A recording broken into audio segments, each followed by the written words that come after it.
Monsieur Philippe de Lyon, l'envoyé du ciel. Le 25 avril 1849, à 3 heures du matin, naquit à Loisieux, près de Yenne, un être aussi singulier qu'extraordinaire, Anthelme Nizier Philippe. Sa venue fut prédite implicitement par le voyant Louis-Michel de Figanières dans sa Clé de la vie. Et le curé d'Ars, paraît-il, confia à sa maman que l'enfant serait un être élevé. Au titre des intersignes, si l'on veut bien se souvenir de la doctrine des signatures chère à Paracelse, ne peut-on y voir la loi des cieux en action ou l'oisieux. Chose également étrange, ses parents se prénommaient Joseph et Marie. Plus tard, le disciple qu'il aima le plus s'appelait Jean. Toutes ces ressemblances ne seraient-elles pas que pure coïncidence?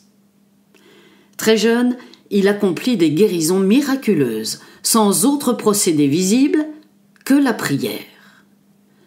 À l'âge de 14 ans, le jeune Anthelme vint à Lyon. Dès 1870, il s'occupa des malades. Le 3 octobre 1877, il épousa Jeanne Julie Landard. Son action allait en direction des plus modestes, comme vers les plus grands de ce monde, afin de soulager souffrances physiques, morales ou spirituelles, et sa réputation dépassa largement nos frontières. Italie, Monténégro, Tunisie, Russie, etc. Et la médecine officielle d'alors était bien incapable de tout comprendre d'un tel personnage. Avec la reconnaissance populaire, il gagna le sobriquet de « père des pauvres ». Des occultistes et spiritualistes de renom de la Belle Époque, comme Paul Sédir, Yvon Leloup, Faneg, Georges Descormier, Marc Aven, le docteur Emmanuel Lalande, ou encore Papus, le docteur Gérard Ancos, se dépouillèrent de tout pour suivre son sillage exceptionnel. Sa bonhomie, ses excès de libéralité impressionnaient grandement. Il était sollicité pour toutes sortes de problèmes, succès d'une démarche, réussite d'une entreprise, sauvegarde d'un soldat, solution d'un problème technique, apaisement ou consolation d'une crise d'âme, espérance. Les mères de famille le guettaient au coin des rues. Il payait des dizaines de loyers, prodiguait une extrême attention aux vieillards et aux infirmes, secourait les timides et les humbles, était patient avec les importuns ou pseudo-savants. Il ne demandait aucune rétribution personnelle, mais il exigeait qu'en retour, le demandeur indemnise le ciel par quelque chose de soi. Privation d'un repas, don quelconque, réconciliation, abandon d'un procès, adoption d'orphelins, surveillance plus accrue de son langage, etc. Ce mystique et thaumaturge fut un authentique envoyé du ciel et un missionné de Dieu, un représentant de la divine providence sur terre. Sédir nous rapporte dans ses initiations le témoignage suivant. Toutes les merveilles opérées par des saints comme Vincent Ferrier, François de Paule, Joseph de Cupertino, le curé d'Ars, par des volontés entraîneuses de peuple comme Bernard de Clairvaux, François d'Assise ou Jeanne d'Arc, je les lui ai vus accomplir. Les miracles fleurissaient sous ses pas.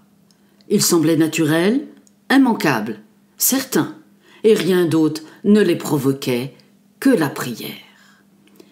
Il proclamait la divinité unique de Jésus et répétait à l'envi qu'il ne faisait rien par lui-même, mais qu'il avait un ami qui pouvait tout. À ce propos, maître Philippe disait « Je suis moins qu'une pierre. Il y a tant d'êtres sur cette terre qui sont quelque chose que je suis heureux de n'être rien. J'ai un ami qui est, lui, quelque chose.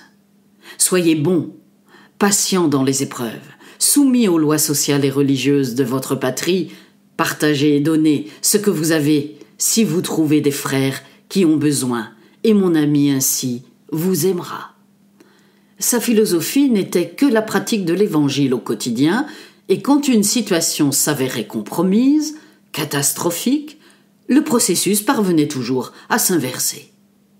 Quand une personne était dans le désespoir ou le désarroi le plus total, le miracle se produisait encore, comme un écho du Verbe venu se faire chair 2000 ans auparavant. Monsieur Philippe traita des patients à plusieurs endroits de Lyon. En 1885, il vint s'installer à l'hôtel de la rue Tête d'Or, au numéro 35. À cet endroit, 2 fois par jour, d'incroyables guérisons virent le jour. Après quelques instants de recueillement et une simple évocation à Dieu, il accordait quelques minutes à chaque patient. Une fois la demande formulée, il répondait « Le ciel vous accordera telle chose » ou « Rentrez chez vous, votre malade est guéri ». Sa parole était efficace et se réalisait à l'instant même. Au cours des séances de guérison qu'il donna de 1885 à 1904, beaucoup de gens notèrent ou consignèrent ces paroles spirituelles sur de simples cahiers d'écoliers, et celles-ci traitaient des sujets les plus divers. Bon nombre de ces cahiers existent toujours et appartiennent à des archives personnelles ou privées. Les témoins furent en effet très nombreux. On peut encore aujourd'hui retrouver une bonne centaine de ces noms. Si M. Philippe faisait des heureux, il n'en suscitait pas moins quelques jalousies, et il fut condamné pour exercice illégal de la médecine le 3 novembre 1887, ainsi qu'en 1890. En 1893, Hector d'Urville fonda l'école de magnétisme de Paris, aidé par Papus. Sous l'influence et l'insistance de ce dernier, M. Philippe ouvrit une école de magnétisme de Lyon où il pratiqua un magnétisme nouveau, ignoré des adeptes de l'occultisme et imperceptible aux voyants. Il n'était question que d'amour du prochain et la charité en constituait la panacée. En 1897, Philippe vint à Paris chez l'éditeur Chamuel. Lui aussi consigna quelques paroles de séance. Cette même année, 5 mois après la dernière date de ce cahier de séance, Victoire, la fille de M. Philippe, épousa Marc Haven, le docteur Emmanuel Lalande. Et en 1898, Philippe fut le parrain du jeune fils d'Urville, baptisé en l'église Saint-Méry. À partir de 1900, Philippe fit plusieurs voyages en Russie. Il fut reçu docteur en médecine par l'Académie impériale. Reconnaissant pour tous les bienfaits prodigués, le tsar Nicolas II lui fit don d'une Serpollet, ou grande voiture à vapeur. Sa mort survint le mercredi 2 août 1905 et, après le départ du maître, Jean Chapas, surnommé le Caporal, reçut l'ordre de continuer les séances de guérison jusqu'en 1932. Lui aussi fut jugé pour exercice illégal de la médecine en décembre 1907.